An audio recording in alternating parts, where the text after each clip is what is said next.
It sounds like a good idea to protect the public. Have every worker at University of New Mexico Hospital get a flu shot. But thousands of workers at UNMH are angry over this new rule, a rule they were never asked about.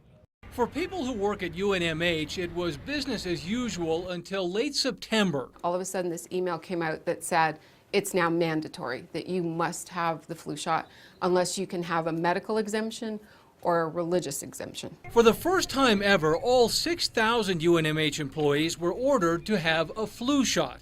The email went on to say that workers who don't get a shot by December 1st will be disciplined, up to and including possible termination. But the union representing more than 3,000 of the hospital's workers was never consulted. We believe in doing what's in the best interest of the community, and that might be taking flu shots.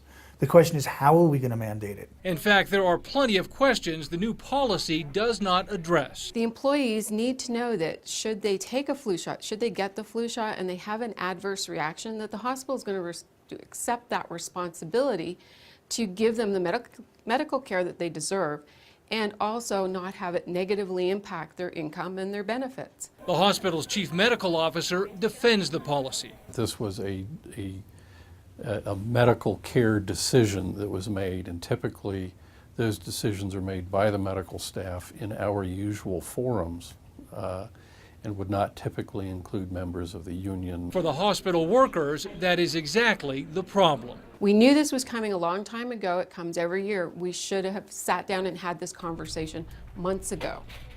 The union filed a complaint with the labor board. They now have a negotiation scheduled with UNMH on Monday.